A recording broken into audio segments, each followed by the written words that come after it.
আরে মানত করা কি জায়েজ আছে নাকি না জায়েজ? 100% না জায়েজ। মাজারে মানত করা যাবে না। মানত করবেন যদি মাজারের কাছে কোনো মসজিদ থাকে, মসজিদে মানত করতে পারবেন। আর মানত করলে কল্যাণ অকল্যাণ কিছু নাই, কিন্তু মানত করলে সেটা পালন করা অবশ্যই ওয়াজিব, আপনার জন্য করতেই হবে, এটা বাধ্যতামূলক। রাসূল সাল্লাল্লাহু আলাইহি ওয়াসাল্লাম বলেছেন কল্যাণ অকল্যাণ কিছু নাই, কিন্তু মানত করলে তা পূরণ করতে হবে, এটাই আপনার জন্য ওয়াজিব। মাজারে মানত করতে পারবেন না। মাজারের কোনো টাকার দরকার আছে? মাজার কি খায়? মাজার কি পড়ে? মাজারে বাতি দেওয়ার কোনো দরকার আছে? জান্নাতুল বাকিতে যান, ওইখানে রাসূলের সাহাবীদের কবর, ওসমান রাদিয়াল্লাহু তাআলা আনহুর কবর, আয়েশা রাদিয়াল্লাহু তাআলা আনহার কবর, ফাতেমা রাদিয়াল্লাহু তাআলা আনহার কবর। কোন কবরে কি কোনোদিন মোমবাতি জ্বালানো লাগে?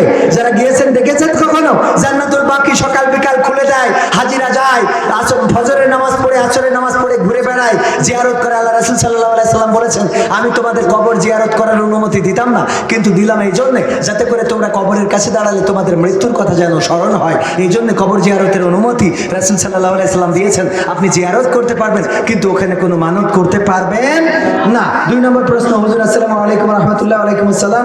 আমি জানতে চাই বড় ভাইয়ের কাছে, ভাই তো এক মসজিদ আছে, আগামী শুক্রবার আরো 5,000 টাকা দিয়ে দেবেন। মাশাআল্লাহ। আমাদের নজরুল ভাই এক মসজিদের জন্য 5,000 দিয়েছে, বুঝতে পারে নাই যে মসজিদ দুইটা, 2 মসজিদের মাহফিল, এই জন্য আরো 5,000 টাকা আগামী সপ্তাহে অপর মসজিদে দিয়ে দেবে। আল্লাহ দানকে কবুল করে নাও, বলেন আমিন। আল্লাহ নেক হায়াত দাও, বলেন আমিন। আল্লাহ নেক স্বপ্নগুলো পুরা করে দাও, বলেন আমিন।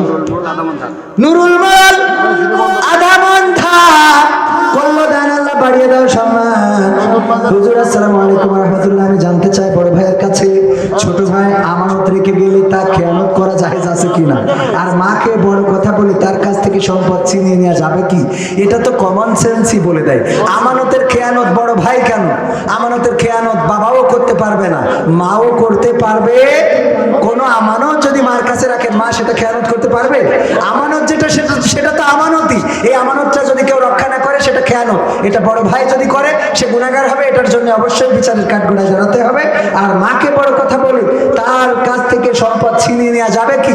মায়ের সম্পদ জোর করে বড় কথা বলে ছিনিয়ে নেওয়া, এক তো মাকে বড় কথা বলাই যাবে না, আর বলে সম্পদ যদি ছিনিয়ে নেন তাহলে অন্যায় কয়টা হলো? অন্যায় কয়টা হলো? এক হলো বড় কথা বলেছেন অন্যায়, দ্বিতীয় হলো সম্পদ ছিনিয়ে নিয়েছেন আর এক অন্যায়। এই কাজগুলো যে করেছেন, এই কথাটা যে লিখেছেন, সে নিশ্চয় দুঃখ কষ্ট নিয়েই লিখেছেন। এখানে সেই ব্যক্তি থাকতে পারে যে ব্যক্তি তার ছোট ভাইয়ের সাথে খেয়ানত করেছেন। দয়া করে ছোট ভাইয়ের আমানতের খেয়ানত করেন না। বিদেশ থেকে অনেক ছোট ভাই আছে, কষ্ট করে টাকা পাঠায় বড় ভাইয়ের কাছে, আর বড় ভাইয়ের টাকাগুলো দিয়ে যাচ্ছে তাই করে বেড়ায়। এখানে তাস খেলা, ওখানে ফ্ল্যাশ খেলা, এটা কেনা সেটা কেনা, নিজের সংসারে খরচ করা, নিজের সন্তানদের বাইক কিনে দেয়া, পরে যখন ছোট ভাই বাড়িতে আসে তখন কিছুই পায় না। এরকম আছে না নাই? বড় ভাইয়েরা এটা করবেন না। ছোট ভাইয়ের সম্পদটাকে আমানত হিসাবে রক্ষণাবেক্ষণ করবেন, এটাই আপনার উপরে নৈতিক দায়িত্ব। যে এই কাজ করেছে সে অন্যায় করেছে, এটার জন্য অবশ্যই তার জবাবদিহিতার মুখোমুখি হতে হবে, এটাই বাস্তবতা। মাকে বড় কথা বলা যাবে না, আর সম্পদ ছিনিয়ে নেওয়া তো যাবে। পরে ইসলামী ব্যাংক, এজেন্ট ব্যাংকিং সম্পর্কে একটু বলবেন। এজেন্ট ব্যাংকিং সম্বন্ধে কি বলতে হবে? এই যে দিয়েছে সে হয়তো আমাদের এই জায়গায় ব্যাংকের সাথে জড়িত আছে। ইসলামী ব্যাংক এবং এজেন্ট ব্যাংক দুইটার মধ্যে কোনো পার্থক্য নাই। ইসলামী ব্যাংকে টাকা রাখলেও যা, এজেন্ট ব্যাংকে টাকা রাখলেও তা। এজেন্ট ব্যাংকে টাকা রাখার সময় অবশ্যই আপনি নিশ্চিত করে বের হবেন যে আপনার টাকাটা জমা হয়েছে কিনা। কারণ অনেক সময় অনেকে এই টাকাটা জমা দেয়, পরিচিত লোক দিয়ে রেখে চলে গেছে, ও টাকাটা জমা করে নাই, আপনার ফোনে মেসেজ আসে নাই, তখন আপনিও দুশ্চিন্তামুক্ত থাকেন যে কবির বিন সামাদ তো খুব ভালো মানুষ, 5 লাখ টাকা দিয়ে আসছি, ও অবশ্যই অ্যাকাউন্টে দিয়ে রেখেছে। কিন্তু এই টাকা যদি সে জমা না করে, এটা তার দায়িত্ব, তার অপরাধ, কিন্তু ব্যাংকের কোনো ত্রুটি নাই। ব্যাংকের যে ফ্যাসিলিটি, এজেন্ট ব্যাংকেও যা, ইসলামী ব্যাংকেও তা। কথাটা কি মনে থাকবে? সুতরাং আপনাদের আশেপাশে এজেন্ট ব্যাংক যদি থাকে, সেখানে দুশ্চিন্তামুক্ত নিশ্চিন্তে অ্যাকাউন্ট করতে পারেন, কোনো অসুবিধা নেই। অভিভাবক ছাড়া পালিয়ে বিয়ে করা কি জায়েজ? অভিভাবক ছাড়া পালিয়ে বিয়ে করা যাবে না। অভিভাবক যে বিয়েতে নাই সে বিয়ের বৈধতাও নাই। অভিভাবক যে বিয়েতে নাই সে বিয়ের বৈধতাও নাই। তবে যদি কেউ পালিয়ে বিয়ে করে ফেলে, এক্ষেত্রে ওই বিয়ে হবে কিনা? যদি বিয়ে করে ফেলে তখন বিয়ে হবে, মানে করে ফেলেছে। তখন আর ওইটা নিয়ে অসুবিধা নেই। কিন্তু যদি আপনি জায়েজ না জায়েজ নিয়ে, যেমন একজন বলতেছে একটা হোটেলে গেলাম ভাত খাবো, মুরগির গোশ আছে, গরুর গোশ নাই, তো মুরগির গোশ আমি সেখানে যেয়ে নীরবে খাইতে পারবো, মানে নিশ্চিন্তে খাইতে পারবো কিনা। মুসলমান রেস্টুরেন্ট হইলে নিশ্চিন্তে খাবেন, অসুবিধা নেই। এখন ওখানে যে যদি কেউ জিজ্ঞেস করে ভাই এই মুরগি যে জবাই করেছে সে মুসলমান না হিন্দু, তো ও যদি বলে যে আমি তো যতদূর জানি মুরগি কেনে এক হিন্দু ব্যাপারীর কাছ থেকে, কিন্তু জবাই যে করে কিনা এইটা জানি না, তখন ওই গোশ খাওয়া আপনার হারাম। কথা কি বোঝা গেছে? তার মানে আপনি যদি চুপচাপ খেয়ে আসতেন ওই বনি ইসরাইলদের মতো, যে যদি আপনি জিজ্ঞাসা তো না করতেন তাহলে গরু নিয়ে এত ক্রিটিক্যাল হতো না। বিষয়টা কি বোঝা গেছে? তোমরা একটা গরু কুরবানি করো, গরুটা কেমন বয়সের হবে? মাঝারি বয়সের। কেমন কালারের হবে? এই কালারের। কেমন হবে? জাদিয়ে কালার। মানে বারবার আবার জিজ্ঞেস করো, আবার জিজ্ঞেস করো, জটিল এত হয়ে গেল যে আর গরু মিল করা যাচ্ছে। এই জন্য রাসূল সাল্লাল্লাহু আলাইহি সাল্লাম বলেছেন যে তোমরা বেশি পেঁচাইও না, যে এর ব্যাপারে আল্লাহ চুপ থেকেছে তোমরা সে ব্যাপারে চুপ থাকো। এই জন্য যদি কেউ বেকায়দা আবেগে পড়ে, বিপদে পড়ে, মুসিবতে পড়ে, অথবা কোনো কারণে বিয়ে করেই ফেলে, তাহলে সে বিয়ে জায়েজ হয়ে যাবে। এই বিয়ে নিয়ে আর কোনো সমস্যা নেই, কিন্তু অভিভাবক ছাড়া পালিয়ে বিয়ে করা যদি জায়েজ না জায়েজ জেনে নিয়ে করতে চান তাহলে না যায়। কথা কি বোঝা গেছে? হুজুর অনলাইনে জুয়া খেলায় যে তার টাকা দান করলে কি সওয়াব হবে নাকি পাপ হবে? এ তো জটিল প্রশ্ন। মানে শুকর বেচে দান করলে সওয়াব হবে নাকি পাপ হবে?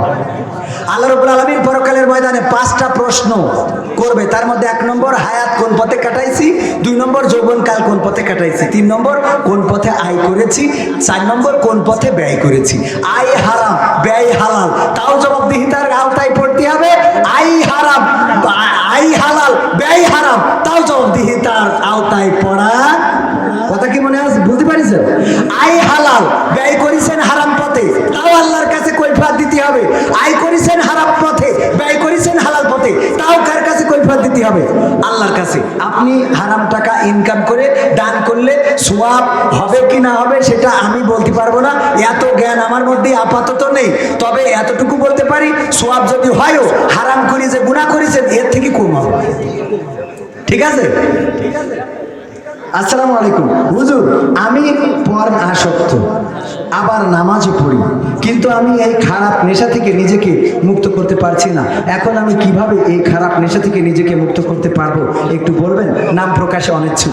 অবশ্যই নাম প্রকাশে অনিচ্ছুক থাকতেই হবে, কারণ এমন একটা খারাপ কাজের সাথে যার সম্পৃক্ততা হয়ে গেছে, তার জন্য আমি বলবো ভাই আপনি এতটুকু মাথায় রাখবেন। একটা ঘটনা শুধুমাত্র মাঝখানের কথাটা যদি বলি, পাথর পড়লো কূপের মুখে, বিপদে পড়ে গেল বনি ইসরাইলের 3 যুবক। জানেন না এমন একটা ঘটনা? ওরা 3 জন 3টা আমলের কথা স্মরণ করে পাথরটা ধাক্কা দিয়েছিল, পাথরটা সরে গিয়েছিল। তার মধ্যে একজন ছিল, এক যুবক বলল, ওগো আল্লাহ আমি আমার চাচাতো বোনকে পছন্দ করতাম, তাকে আমি পেতে চাইলাম, কিন্তু আমার চাচাতো বোন রাজি হলো না। পরে যখন সে বিপদে পড়ে গেল আমার কাছে টাকা চাইলো, আমি বললাম টাকা দিতে পারি যদি তুমি আমার সাথে মিলিত হতে চাও। আমার বোন বিপদে পড়ে রাজি হয়ে গেল এবং আমি তাকে টাকা দিলাম। তারপরে যখন একে অপরের সাথে মিলিত হতে গেলাম, আমি যখন তার 2 উরুতের মাঝখানে পৌঁছে গেলাম, হঠাৎ করে আমার বোন বলে ফেললো, ওগো আমার চাচাতো ভাই আল্লাহকে ভয় করো, পৃথিবীর কেউ দেখে না কিন্তু আল্লাহ আমাদের এই অপকর্মটা দেখছেন।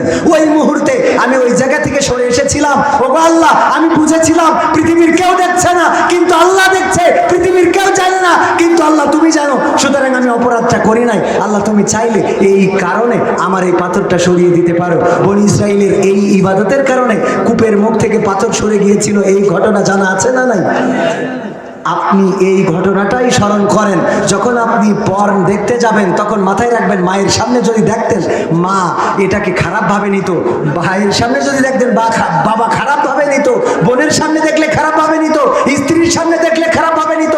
আর আপনি এসব বাদ দিয়ে আল্লাহ আপনাকে দেখছেন, তার সামনে আপনি এমন নোংরা ভিডিও দেখছেন। আপনার কি এটা মনে হয় না যে আল্লাহ কষ্ট পাচ্ছেন, আল্লাহ আপনার পরে অখুশি হবেন, আল্লাহ নারাজ হবেন, আল্লাহ আপনার উপরে লানত করবেন, আল্লাহ আপনার উপরে নাখোশ হয়ে যাবেন? এটা কি মনে হয় না ভাই?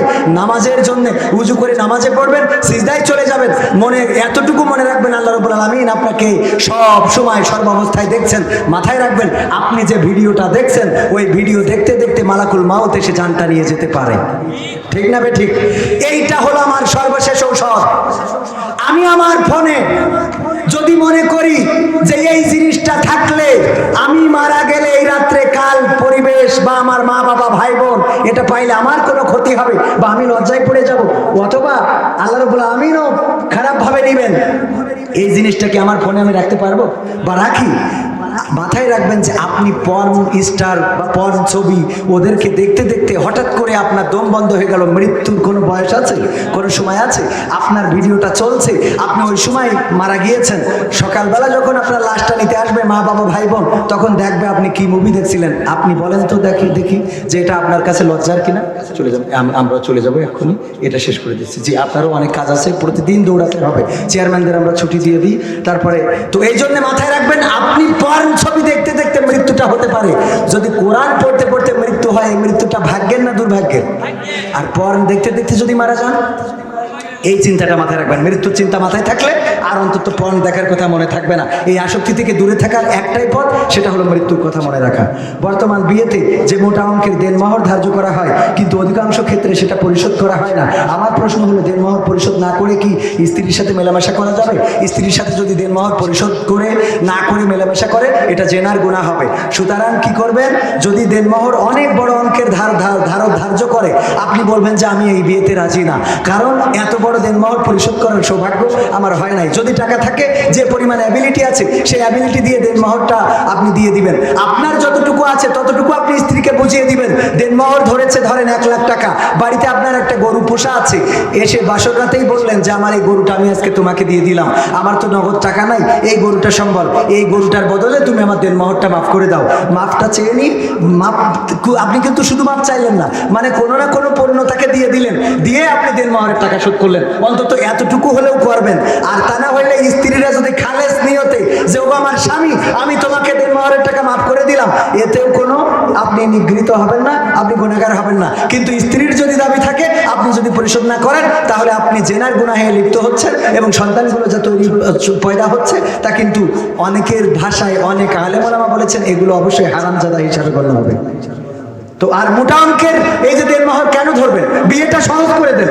বিয়েটা সহজ না করে বাদ খালি যায়, 100 টাকার একটা মাথার খুবা কিন দিলেই হয়ে যায়। আর বিয়ে করতে গেলে তোমার 3 লাখ টাকা না হলে হয়, পাকামো করার জায়গা খুঁজে পাও না। মোটরসাইকেলের পিছনে উঠে পাঠাই দেয় মেয়ে, দেয় না বলেন? মেয়ে যাও, হ্যাঁ অসুবিধা নেই, ওকে নিয়ে 100 টাকায় ঘুরে আসতে পারে। আর বিয়ের সময় 3 লাখ 5 লাখ টাকা না হলে তোমার মেয়ের বিয়ে হয় না। এই দেনমোহর এভাবে ধরা যাবে না, এটা এক প্রকার জুলুম। মেসেঞ্জারে প্রেমিকার সাথে কবুল বলে বিয়ে করলে কি বিয়ে হয়ে যাবে? কে কি সহ্য করা যায়? মেসেঞ্জারে প্রেমিকার সাথে কবুল বলে বিয়ে করলে বিয়ে হবে কেন? বিয়ের তো কিছু নিয়ম কানুন আছে। মেয়ে পক্ষের সাক্ষী, ছেলে পক্ষের সাক্ষী, দুই পাশের সাক্ষী যদি থাকে। এনায়েতুল্লাহ আব্বাসী, আমার শ্রোতাভাজন উস্তাদজি, উনি বললেন এমন যদি হয় যে মেয়ে বসে আছে, মেয়ের মা এবং বাবা বসা পাশে, আর এই পাশে বসা মনে করেন ছেলের আরো 2 জন অভিভাবক হতে পারে, মা বাবা, বাবা দুলা ভাই, বড় ভাই, দুলা ভাই। ওই সময় যদি ওই মেয়েকে বলে আমি তোমাকে বিয়ে করলাম, আর ওই মেয়ে যদি কোনো বাধা না দেয়, তাহলে উনার মা বাবা শুনলো, আর ওই মেয়ে মানে মাথা নিচু করে থাকলো, এই কারণেও বিয়ে হয়ে যাবে। বিয়ের ফতোয়াটা অনেক জটিলপূর্ণ হবে, তালাকের ফতোয়াও ঠিক ওইরকম। তো সম্মানিত ভাইয়েরা, এই জন্য বিয়ে মেসেঞ্জারে আপনি